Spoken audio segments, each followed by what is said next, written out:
অনেক অনেক স্বাগত। আর এখন বাজে হচ্ছে প্রায় সকাল 6টা। তো এখন থেকেই তোমাদেরকে সঙ্গে নিয়ে আজকের ব্লগটা স্টার্ট করছি। আই হোপ যে আজকের ব্লগটা তোমাদের ভালো লাগবে। তো সবার ফার্স্টে দেখো ডিঙ্কার খাবারটা বসিয়ে দিয়েছি, কারণ ও স্কুলে যাবে। আর তারপর দেখো ওয়েদারটা যেহেতু ভীষণই সুন্দর আজকে, আগের দিন রাতে বৃষ্টি হয়েছে, তা সেটাই উপভোগ করতে করতে এখানে ব্রাশ নিয়ে বসে পড়েছি। তো সকালবেলা দেখো কাজও সারা হচ্ছে আর কথোপকথনও শুরু হয়ে গেছে। তো আমাদের মেয়েদের কিন্তু এটা বেশ ভালো গুণ, একে অপরের সাথে দেখা হলে তো কথাবার্তার মধ্যে দিয়েই দিনটা শুরু হয়ে যায়। আর ডিঙ্কাও এখানে ব্রাশ ট্রাশ করে রেডি হয়ে নিচ্ছে। তো দূরে যে পুকুরটা তোমরা দেখতে পাচ্ছ ওটা হচ্ছে আগের দিন আর কি গতকাল রাত্রে ছেঁচা হয়েছে। এদিকে পুকুরের জলটা ছেঁচা হচ্ছে, অন্যদিকে বৃষ্টি হচ্ছে। তো মাছটা ওদের প্রায় ধরা কমপ্লিট হয়ে গেছে, আর এখন যেটুকু বাকি ছিল আর কি ওরা সকলে মিলে ধরে নিচ্ছে দেখো। তো আমি কাজবাজ করছিলাম আর মনে মনে ভাবছিলাম যে পুকুরের মাছগুলো ভাবছে যে একদিক থেকে আমাদেরকে তুলে ফেলার ব্যবস্থা করা হচ্ছে, অন্যদিকে ভগবান বোধহয় চায় না যে আমরা সেখান থেকে যাই, তো ভগবান বৃষ্টিটা দিয়ে দিয়েছে। তো কি আর বলবো, নিজেই মনে মনে ভাবছিলাম আর হাসছিলাম যে কিছু কিছু মাছ যেগুলো ওখানে থেকে যাবে তাদের ভাগ্যটা কতই না ভালো। আর ওই ঘরে হচ্ছে মাম্মাম ঘুমাচ্ছে, তো সেই সুযোগে আমি এই ঘরে বিছানাটা একটু পরিষ্কার করে নিচ্ছি। এই ঘরে খুব একটা শোয়া টোয়া হয় না, তবে সারাটা দিন মাম্মাম ডিঙ্কা খেলা করে, সেই জন্য আমি আর কি এই মাদুরটা চাদরের উপরে পেতে রাখি, কারণ নইলে চাদরটা একদম ওরা নষ্ট করে ফেলে। আর যদি কখনো শোয়া হয় তখন মাদুরটাকে আমি আর কি তুলে দিই। আর আগের দিন জানো তো ডিঙ্কর পাপায়ের সাথে গিয়ে ইপ্পির মতনই কি একটা যেন কিনে এনেছিল, কি ইয়াম্মি কি একটা যেন লেখা ছিল, যাই হোক সেটাই ওকে বানিয়ে দিয়েছিলাম।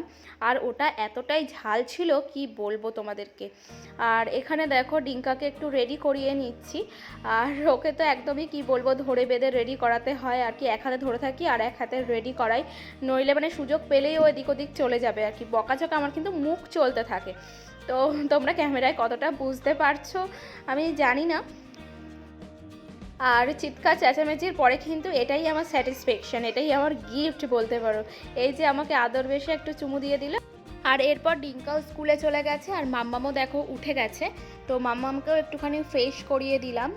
আর ওরও কিন্তু বাইরেটা আজকে ঘুরতে ভীষণই ভালো লাগছিল।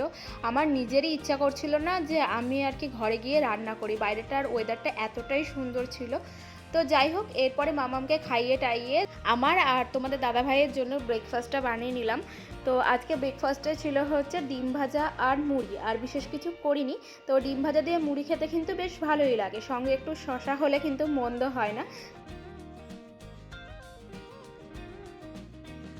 আর তোমাদেরকে একটা জিনিস দেখাই, আমি যে দেখতে পাবো সেটাই ভাবতে পারিনি। দূরে তোমরা দেখতে পাচ্ছ একদম কুমিরের মতন দেখতে, কিন্তু ওই যে গোয়ারকেল সাপ না কি যেন একটা বলে, যেন বেশ বড়, একদম কুমিরের মতোই দেখতে কিন্তু। আর আজকে রান্না করব হচ্ছে বাটা মাছ। তো বাটা মাছের ঝোল করব লাউ দিয়ে, আর সঙ্গে রয়েছে দেখো মাছের ডিম। তো মাছের ডিম খেতে কিন্তু আমার ডিঙ্কার পাপাই আর মাম্মাম ভীষণই ভালোবাসে। আমিও যে খুব একটা ভালোবাসি না সেটা বলবো না, আমারও ভীষণই পছন্দের। তো তোমাদের কার কার মাছের ডিম ভাজা খেতে ভালো লাগে সেটা তোমরা জানিও কমেন্ট বক্সে। আর এরপর দেখো ভাতটাও আমি এখানে বসিয়ে দিলাম। আর আজকে ভোল্টেজ একদমই কম কারেন্টের, তো লাইটটাও ঠিকঠাকভাবে জ্বলছে না। তো যাই হোক, কী আর করা যাবে, কখন আর কি কারেন্টটা ঠিকঠাকভাবে আসবে সেটা ভাবতে ভাবতে রান্নাটা বসাতেও অনেকটাই দেরি হয়ে গেছে। আর এখানে মাছটা ভেজে নিয়ে আমি কিন্তু শাক ভাজাটাও বসিয়ে দেব, আর তারপরে করে নেব হচ্ছে মাছের ঝোল।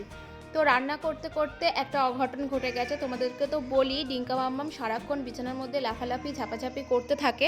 তো সেটা করতে গিয়েই মাম্মাম হঠাৎ করে পড়ে গিয়ে খাটে ওর লেগে যায়, সেই কারণেই ওর পাপাই আর কি বরফ দিয়ে দিচ্ছে। তো বরফ দিয়ে যতটা কমানো যায়, আর তারপরে ওষুধও খাইয়ে দিয়েছিলাম।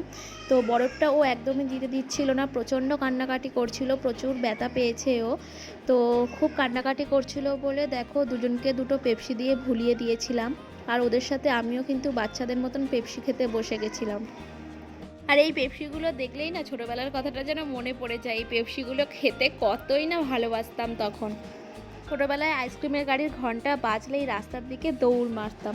তোমরা কারা কারা এই দিনগুলো মিস করো একটু কমেন্ট বক্সে কমেন্ট করে জানিও। তাহলে আজকের ভিডিওটা এই পর্যন্তই, দেখা হচ্ছে নেক্সট কোনো ভিডিওর সঙ্গে। ততক্ষণ পর্যন্ত তোমরা খুব ভালো থেকো, আমার চ্যানেলটাকে সাবস্ক্রাইব করে আমার চ্যানেলের পাশে থেকো, আর ভালো লাগলে একটা লাইক করে দিও, আর কেমন লাগলো কমেন্ট করে অবশ্যই জানিও।